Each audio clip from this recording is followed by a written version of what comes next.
Hello students, welcome back to the Aravali Pathshala. हमारे previous class में हमने कैपेसिटर के बारे में कुछ पढ़ लिया था। हमने कैपेसिटर्स क्या होता है, कैपेसिटेंस उसके कैसे निकालते हैं, वैक्यूम के केस में हो गया था और डाइलेक्ट्रिक मीडियम के केस में भी हमने कैपेसिटेंस निकाल लिया था। अब हमारा नेक्स्ट टॉपिक है, अगर हमारे पास मोर देन वन कैपेसिटर हम सीरीज में लगाएंगे या पैरेलल में लगाएंगे, मतलब कॉम्बिनेशन ऑफ कैपेसिटेंस करेंगे तो हमें नेट कैपेसिटेंस क्या मिलेगा। जैसा कि अपन प्रीवियस क्लास में 9-10 में पढ़ चुके हैं रेजिस्टेंस के बारे में। किसके बारे में? रेजिस्टेंस। तो अब रेजिस्टेंस को जब सीरीज में लगाते हैं तो उनका भी एक इक्विवेलेंट रेजिस्टेंस निकालना है या पैरेलल में निकालते हैं। तो सेम केस हम किसके लिए करेंगे? कैपेसिटर के लिए। किसके लिए? कैपेसिटर। तो हमारा जो फर्स्ट केस होगा वो किसका होगा? Series, capacitor in series, capacitor in series.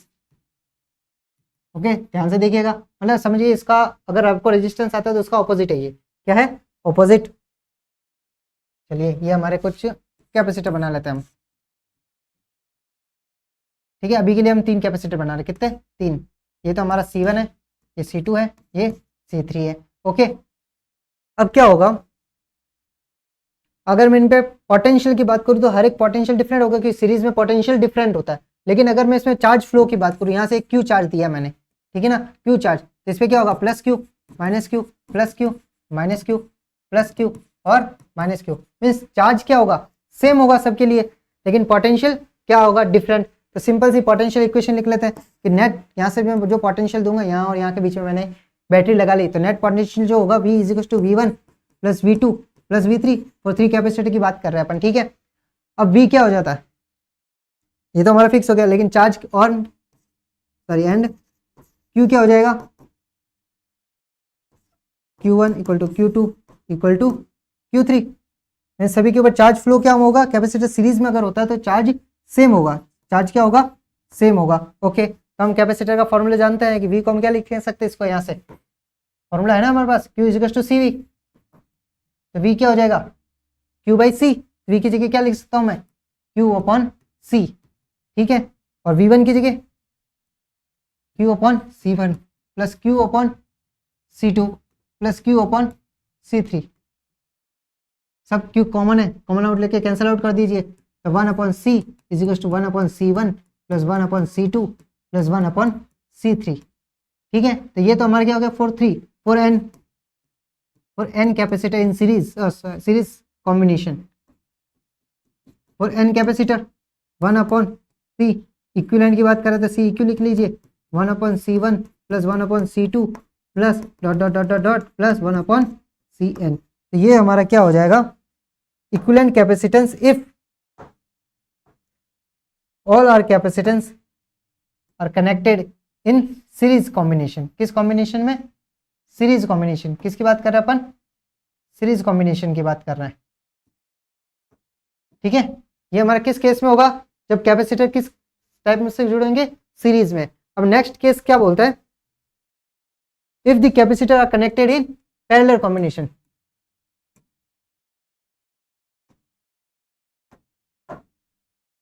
Second case क्या है अपना? इन सीरीज हो गया, पैरेलल।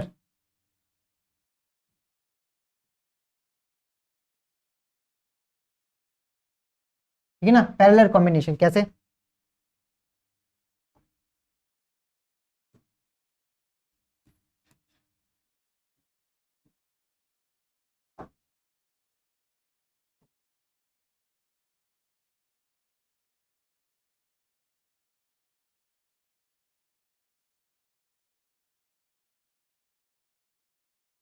ठीक है, 3 कैपेसिटर की एक बार अपन स्टडी करेंगे। ठीक है ना, इसके ऊपर हमने पोटेंशियल कितना दे दिया? V पोटेंशियल दे दिया, कंबाइंड पोटेंशियल V है। ठीक है, ये हमारा C1 है, ये हमारा C2 है, ये हमारा C3 है। अब देखिए, जब कोई भी सिस्टम पैरेलल में होगा, अगर तीनों चीज पैरेलल में होगी तो उसके ऊपर क्या होगा? पोटेंशियल सेम होगा। Here for parallel case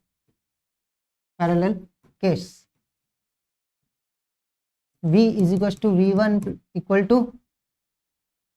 V2 = V3। सभी के ऊपर पोटेंशियल ड्रॉप क्या होगा? सेम होगा क्योंकि पैरेलल में है। अब ये देखिए, यहाँ पे अगर मैं रखूंगा तार, मीन्स मल्टीमीटर लिया, अगर यहाँ रखेंगे तो सेम होगा, सेम यहाँ रखूंगा तो भी मुझे सेम मिलेगा, यहाँ भी सेम मिलेगा। क्यों? क्योंकि ये पैरेलल कॉम्बिनेशन है। पैरेलल में हमेशा पोटेंशियल क्या रहता है? सेम। लेकिन अब चार्ज क्या होगा? यहाँ से मैंने चार्ज क्यों दिया?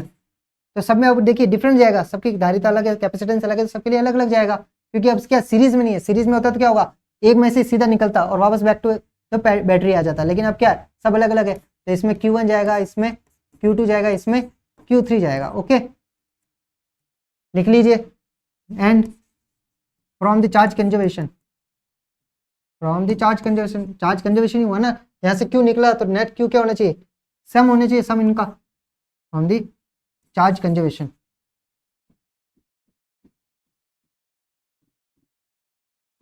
चार्ज कंजर्वेशन से क्या होता है कि Q is equal to Q1 plus Q2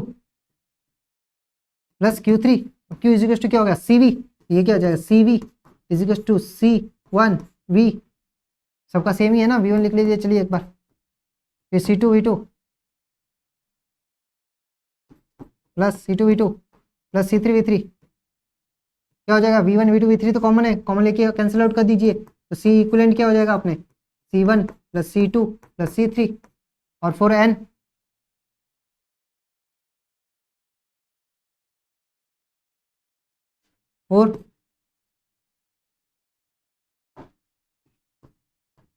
four N capacitor in series, sorry parallel, लेकिन अब पैरेलल की बात कर रहे हैं, in parallel combination, parallel combination की बात करेंगे तो क्या हो जाएगा C equivalent is equal to C1 plus C2 plus dot dot dot dot plus Cn। ये देखिए ये हमारा क्या आ गया, इक्विवेलेंट कैपेसिटेंस। तो हमने दोनों केस कर दिए, for series and for parallel. Series में क्या हो जाएगा 1/C1 plus 1/C2 plus 1/C3 ऐसे एंड सो ऑन, और पैरेलल में ये किसका देखिए ऑपोजिट है, किसका, रेजिस्टेंस। यहाँ छोटा सा देख लीजिए, ओ रेजिस्टर ओ कैपेसिटर, ठीक है ना। अब रजिस्टर में फॉर सीरीज, अगर सीरीज कॉम्बिनेशन है तो आर इक्विवेलेंट क्या लिखते हैं अपन, R1 plus R2 plus dot dot dot so n, और for parallel R equivalent, sorry n के लिए लिखना है ना अपन को, आर इसको इक्विवेलेंट अगर लेना चाहते 1/R1 1/R2 plus dot dot dot dot plus 1/Rn। ये तो अपन पहले 9-10 में भी पढ़ चुके हैं कि वो रजिस्टर के लिए क्या होगा, सीरीज और पैरेलल कुछ ऐसा सीन होगा। लेकिन यही बात अगर हम कैपेसिटर पे आ जाते, किस पे, कैपेसिटर फॉर सीरीज, क्या आया था यहाँ पे, C इक्विवेलेंट जो आया था ऑपोजिट हो गया जो रजिस्टर के केस में था।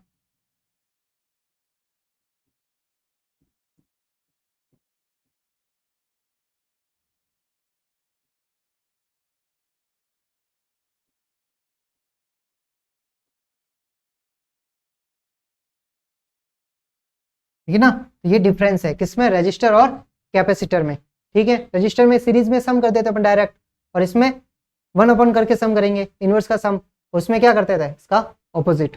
ओके, रजिस्टर का ये सिंबल हो गया, और वेरिएबल रजिस्टर का क्या होता है ऐसे, ये वेरिएबल रजिस्टर हो गया, और सेम इसमें क्या होता है कैपेसिटर, ये हमारा कैपेसिटर का सिंबल हो गया, और ये क्या हो गया वेरिएबल कैपेसिटर, जिसको हम अपन वेरी कर सके। तो ये क्या था, रजिस्टर और कैपेसिटर के बीच में difference.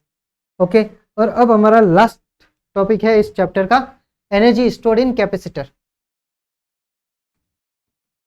Energy stored in capacitor. Okay, अब जो कैपेसिटर है अपना, इसके बीच में अगर एनर्जी निकालनी है अपन को तो वो कितनी होगी। ओके, चलिए इसको कैलकुलेट करते हैं। जैसे याद रखने का सिंपल सा इसका ये फॉर्मूला है, आप याद रखिए, हाफ ऑफ CV स्क्वायर या Q square by 2C। Okay, ये फॉर्मूला होता है इसका। अगर डायरेक्ट याद रखना है तो ये इजी सा, इसका डेरिवेशन भी अपन अभी कर लेंगे। ओके, और एक और फॉर्मूला होता है इसका, हाफ QV।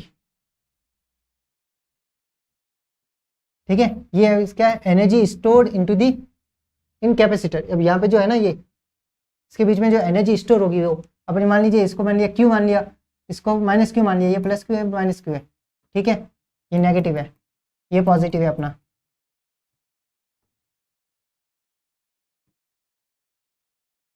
चलो वापस बना लेते हैं। ये अपना पॉजिटिव है प्लेट, ये अपनी नेगेटिव प्लेट है, ठीक है, ये हायर पोटेंशियल पर है और ये lower potential, positive means higher और नेगेटिव मीन्स लोअर। इसको अपने क्यू मान लिया, इसको पिक क्यू, ये पॉजिटिव है ये नेगेटिव है, ओके। अब इसके ऊपर क्यू डैश है, ये माइनस क्यू डैश है, ओके। अब क्या करना है कि मुझे एनर्जी निकालनी है, एनर्जी क्या निकालनी है, एनर्जी। तो एनर्जी क्या होगी, वर्क डन या पोटेंशियल एनर्जी।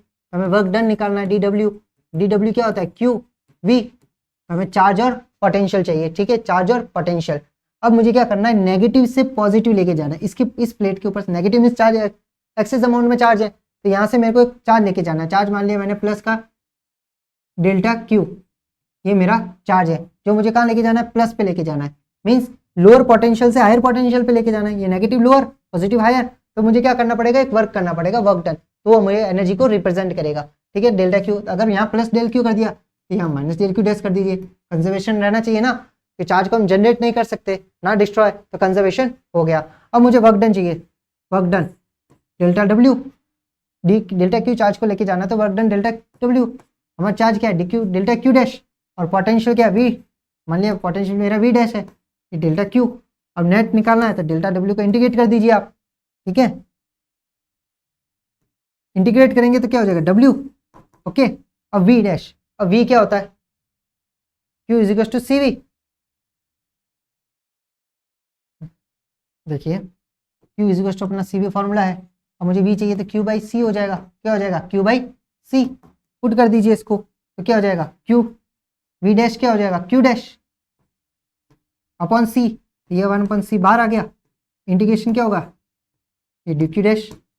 अब इसका इंटीग्रेशन कर दीजिए अपन, W is equal to 1/c तो कांस्टेंट है, क्यू डैश, क्यू का स्क्वायर क्या है, क्यू स्क्वायर बाई 2, ये क्या हो गया, Q dash square by 2। Charge कहाँ से, चार्ज कहाँ से, जीरो से क्यू लेके जा रहे हैं अपन, और W क्या, जीरो से W हो जाएगा, ठीक है, जीरो से क्यू चार्ज, एक कंप्लीट फुल्ली चार्ज, यहाँ पे जीरो था, जीरो से प्लस क्यू आने में जो भी टाइम लगे चार्ज लगेगा वो, तो इसको सॉल्व करेंगे तो क्या आ जाएगा, W is equal to half sorry C Q square upon square, Q square upon 2, तो ये अपना वर्क डन आ गया। अब ये वर्क डन क्या होगा, एनर्जी ही होगा, वर्क डन क्या होगी, एनर्जी, यू क्या होगी, क्यू स्क्वायर अपॉन 2c, ये क्या होगी अपने पोटेंशियल एनर्जी या energy store in capacitor, okay. यहाँ तक हमारा वर्क डन हो गया, वर्क डन से हमारे पास पोटेंशियल एनर्जी आ गई, तो ये क्या होगी, energy stored in between the plate of capacitor, या कैपेसिटर के अंदर जो एनर्जी स्टोर होती है वो क्या होती है, क्यू स्क्वायर अपॉन 2c, और इससे बाकी फॉर्मूला चाहिए, ठीक है ना। क्यू क्या क्या लिख सकता हूँ मैं, सीवी, क्यू को सीवी को पुट कीजिए इसके अंदर, U is equal to CV कर दिया, सी स्क्वायर, सी से सी कट गया, हाफ ऑफ सीवी स्क्वायर, ठीक है। और अगर मैंने क्या पुट किया, सी की जगह क्यू बाई वी पुट कर दीजिए इसके अंदर, तो क्या हो जाएगा, potential energy half of Q C हो जाएगा। सॉल्व करके देख लीजिए, ये देखिए पुट करेंगे इसके अंदर, ये देखो,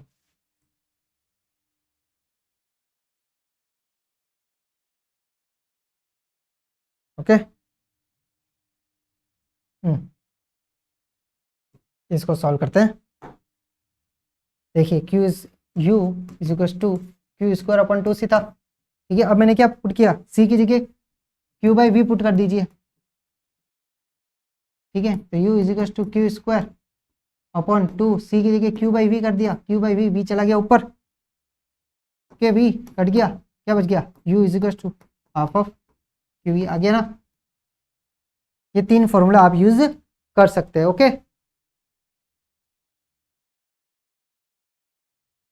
हाँ, ये तो क्या था अपना एनर्जी स्टोर्ड इन कैपेसिटर, ठीक है, यहाँ तक हो गया, यहाँ तक कोई डाउट नहीं होना चाहिए, ओके। आगे बढ़े, ओके। अब हमें निकालनी है एनर्जी डेंसिटी, क्या निकालनी है अपन, energy density, energy density, of parallel plate capacitor.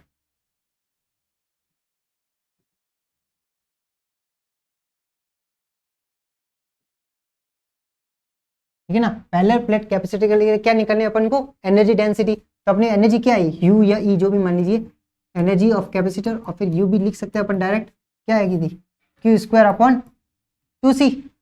Okay, अब मुझे एनर्जी डेंसिटी निकालनी मीन्स पर यूनिट वॉल्यूम। ओके, अब हमें पता है Q is equal to sigma A लिख सकते हैं अपन, पहला पॉइंट। ओके, और पैरेलल प्लेट कैपेसिटर के लिए क्या हो गया, ये तो हमारे क्वेश्चन नंबर 1, चूंकि Q is equal sigma A ये 2 and C is equal to epsilon naught A by K, sorry epsilon naught A by D.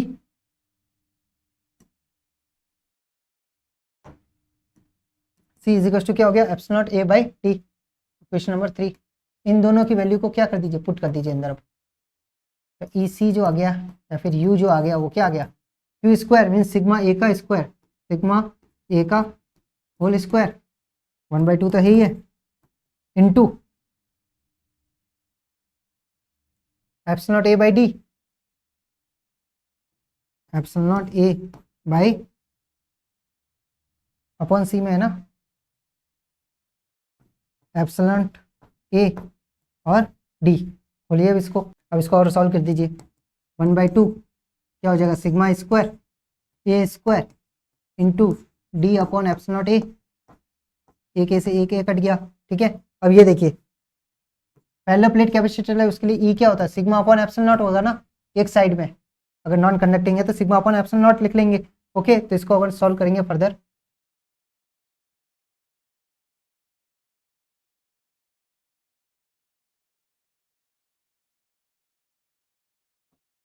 चलिए, तो u इज इक्वल टू 1/2, ठीक है,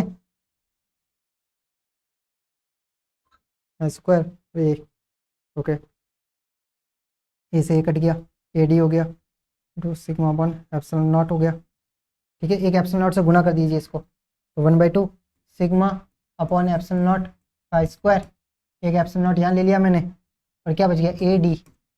ओके, तो u is equal to 1/2 sigma upon epsilon naught क्या हो गया, ई हो गया, ये पहले एप्सिलॉन नॉट लिखते हैं, epsilon naught E square A D. ठीक है, ए डी को क्या लिख सकते हैं अपन, वॉल्यूम v। ओके, तो u क्या हो जाएगा,